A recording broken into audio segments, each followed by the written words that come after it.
that I'm not here to sweet talk you.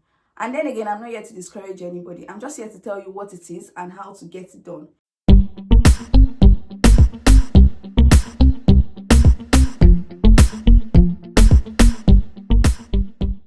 Hi guys, welcome back to my channel. It's your baby girl again, MonnyLagos, and I'm here with another exciting video. If this is your first time stopping by, you're welcome to the channel, you're welcome to the gang. And if you're an OG to the channel, thank you so much for coming back again to watch another exciting video. So this video I'm about to make has been highly requested. When I'm saying highly requested, like I've gotten emails, I've gotten Instagram DMs about this particular question, or rather questions that are around this. This is going to be a series because I want to be able to give you guys the step-by-step process to be able to get this done. I don't want to bombard you with too much information, and at the same time I don't want to give you less information because I want to, put it all up in one video. So I've gotten emails about, oh, what are the requirements to study abroad, what are the requirements, what are the documents you're supposed to have. The documents differ according to schools, and we're going to get into all that in this video. The first question I ask people when I get those kind of emails or those kind of Instagram DMs are, what school do you want to go to, or what course do you want to do? And I find out that a lot of people you've not even decided what course you want to do or what school you want to go to, which is going to be like another issue because you cannot get the documents you want without knowing the school. Okay, so I want to put it out there that I'm not here to sweet talk you. I'm not here to, tell you that, oh, this is how you're going to do it, is this easy, and then it comes off as not being easy. And then again, I'm not here to discourage anybody. I'm just here to tell you what it is and how to get it done. So it's now your own choice to, decide that is what you want to do or not. So without wasting so much time, we're going to get right into the video. So for today's video, we're going to be talking about how to decide the course you want to do, and also decide the school you want to go to, and also know the documents that are needed for your school. Because then again, you need to get admission before we go over to the visa application area, right? Yeah, right. So we're just going to be doing that step by step. This is the first session, first session. We'll get it all together very soon. Anyways, I have my book here so that I don't forget anything, because I've been writing all these things yesterday so that I don't forget what I'm going to tell you. So first of all, right, we all want to travel abroad, especially people that are coming from where I come from. Everybody wants to leave that place. Everybody wants to run away. But there are different ways to run away. There are different ways to leave. But me, all I can offer you now is school. That's the only way I can offer you. Because I also got another email of somebody asking me, oh, if I don't want to come and study, how can I travel abroad? Jesus. If I don't want to come and study, how can I travel abroad? I don't have that information to give you. I'm very sorry. I only know about schooling.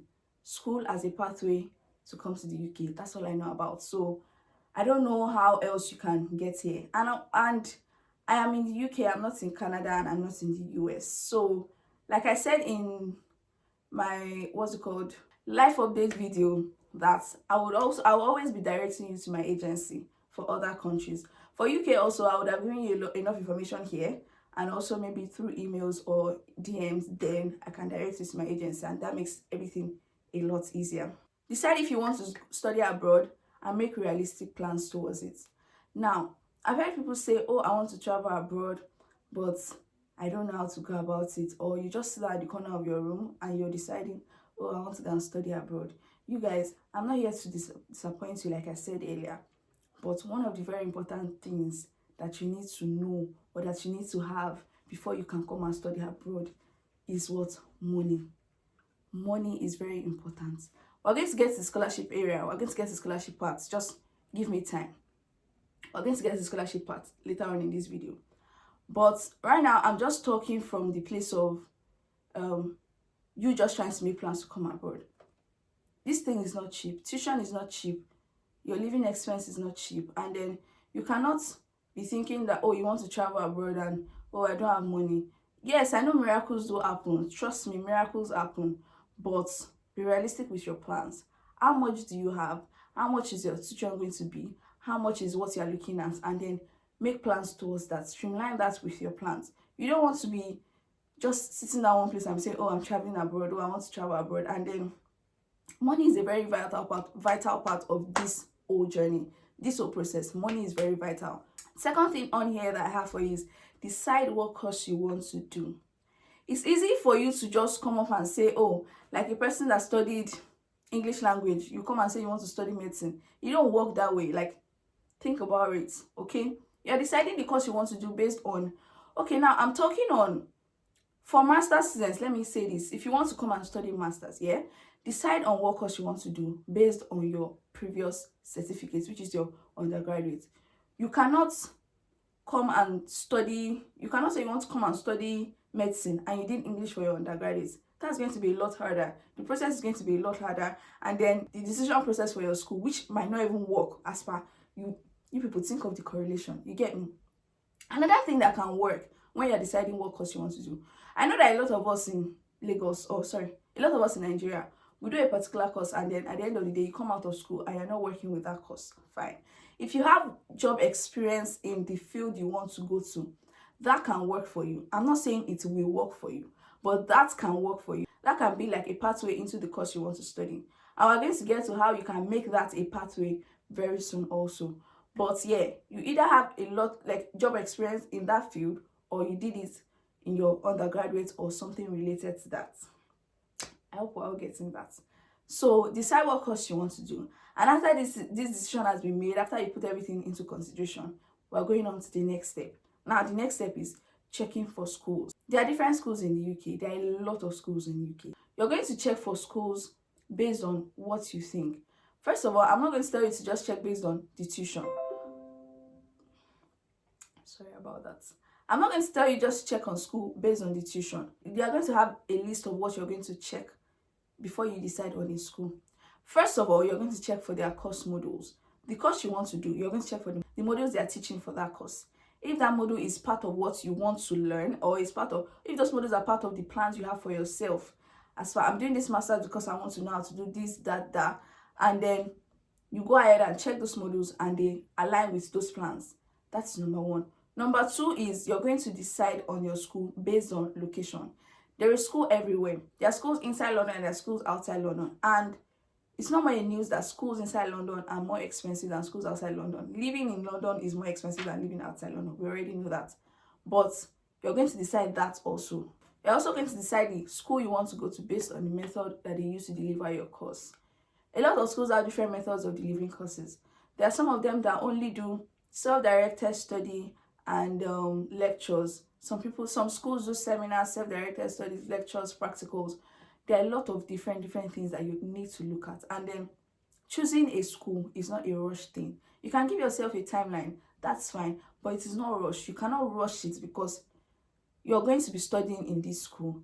And then the education system here is different from the one in Nigeria, where you can just get to somewhere and then if you don't make plans to, if you don't make plans to study as per this is what I want to do, and you just come here and you say, oh, you're going to be lost. I promise you, you're going to be very, very lost. I'm trying as much as possible not to make this video long, but it's already seeming like it's going to be long. Just stay with me, you guys. I have a lot of information that I want to give you.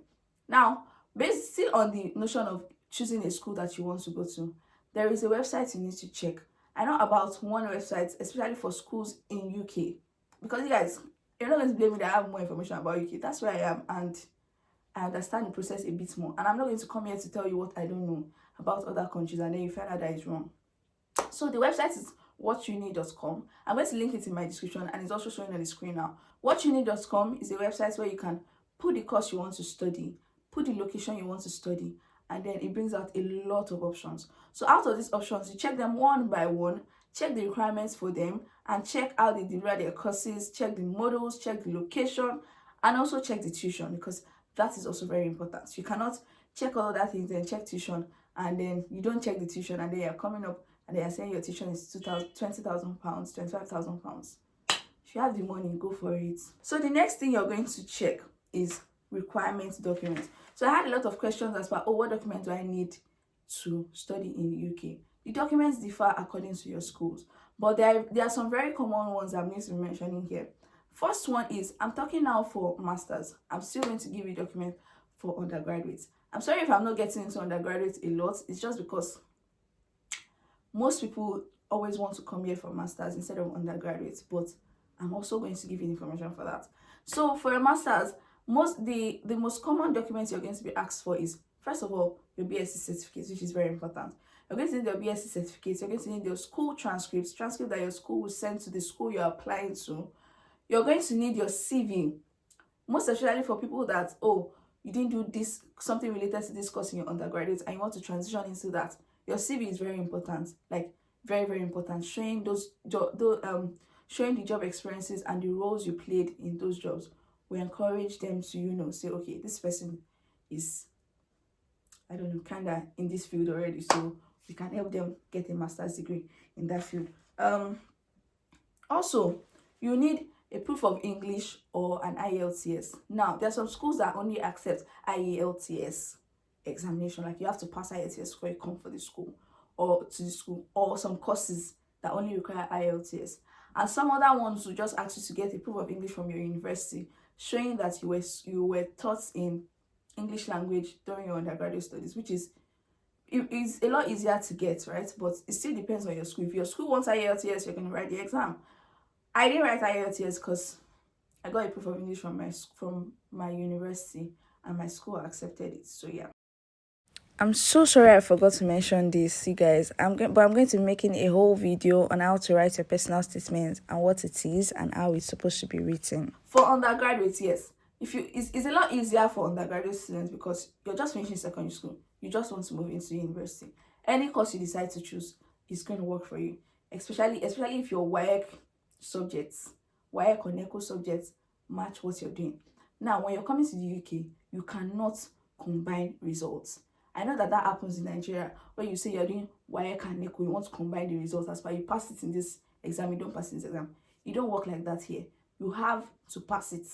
There is no combining results. And if you're coming for undergraduates, you're going to write IELTS because the previous education you had probably doesn't really matter to them here. But you need to write your WAEC and then pass all the subjects that matter. Before, you need to have 6 credits in WAEC, and they have to relate with the course you want to study. Also, for undergraduates, you can check your schools. You can check for schools on whatyounid.com also, and then the other requirements I gave as well, how to choose your school, is also valid to you. We're moving to the scholarship talk, right? I know that a lot of us from Nigeria have it at the back of our minds that if I'm coming to the UK, I'm coming on a scholarship. Please don't misquote me and don't please use my words against me. I'm not saying scholarships don't work. A lot of people get scholarships here every day, or let me say every year, or every course intake. There are schools that have automatic scholarships. There are schools that have scholarships that you have to apply for. There are schools that you have to write exams for their scholarships. And they are like full scholarships, like the likes of the Chevening. I've forgotten them. Chevening is like the most popular one that I know. And you can apply for these scholarships. I'm not saying you can't apply for scholarships. Which brings me back to my first point when I was talking about money is important, right? You can get full scholarship and your scholarship body is going to help you with everything. If you're checking for schools also, you can also put that into consideration. Check for the scholarships they have that can relate with your course of study and that can relate with your level of study, which is either undergraduate or master's. Scholarships are available. There are scholarships every day. Please don't come and quote me and say that Moni said there's no scholarship, so we have to have money. That's not what I said.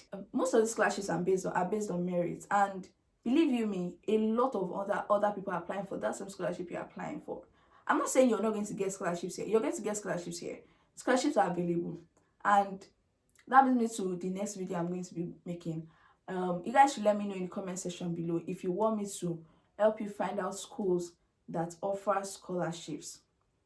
Just let me know in the comment section below. I'll help you. But it is very, very, very, very rare that you get a full scholarship from a school. Full scholarships that I know of are the ones from the likes of Chevening, them. Those ones, they are like a body. They are not the school. They are the body. That means they are offering the scholarship, but they are the ones paying your school, your tuition. I don't know if you get that check here. So it's almost very rare for you to get a full scholarship from your school. So if you're going to apply for like the Chevening, them, you apply for Chevening, then you apply for your school admission. Oh no, you even apply to school first before you apply to Chevening, because you need to have had admission there or in the process of getting the admission before you can apply for those scholarships, so that they know that you're serious. There's another scholarship that I applied for. It wasn't full scholarship, but like it was like almost half of my tuition. Study portal scholarship. Study portal scholarship. I applied for it. I didn't get it though, but you can also apply for it and you might get it. So the 3 scholarships that I got were the automatic scholarship from my school for international students. I got a scholarship for early bird payments. I'm sorry I'm using early bird, that's not what it's called. But like scholarship for paying your tuition fee early. I got that, and I also got accommodation scholarship from my school. So which means I have free accommodation for the whole 1 year I'm going to be here. If you do not already know, I'm telling you again, I'm studying in the University of Sunderland, UK. That's where I am. There are other scholarships that are like a lot more attractive, right? In all over the UK. So it's not just Sunderland that offers that kind of scholarship. Some schools even offer more off tuition. You grab. So it's when you check for the requirements on their websites that you will know these things. And please, I'm saying it again, don't rush your search. Do not rush your search. For every school you find, you can have like 3 options. That's not bad. You can have like 5 options. Then you revisit them again and then check again. Check like inside their websites. Because these people here, they hide things in their website too. They hide a lot of things. So you have to check. Like you have to make your findings. You cannot just sit down and be saying, oh, I want to study in UK, and you don't want to search. You don't want to make your findings. Why are you deceiving? For closing remarks, I still work with an agency. So if you've found your school and your course, my agency can take it off from there. We can help you. And we can also advise you. Even when you find your schools, we can also, and your courses, we can also advise you as far if we think that that school and that course is for you. Another important thing is, please check if your school is ranked very well with your course. A friend gets to come and study in UK. The other friend gets to come and study, and then the certificate is not really going to get you what you want. So check if your school is very top ranked or is very good with your course, because that's another important thing that you need to put into consideration. I've come to the end of this video now. Thank you guys so much for watching. Don't forget to subscribe to my channel again. Still ask me questions in the comment section. I'm always ready to answer you. I'm going to leave my email in the description box. If at this stage you still have more questions, please go ahead. Thank you guys so much for watching. Till I see you in my next video, babies. Take care of yourselves. Take care of yourselves and have fun. Bye.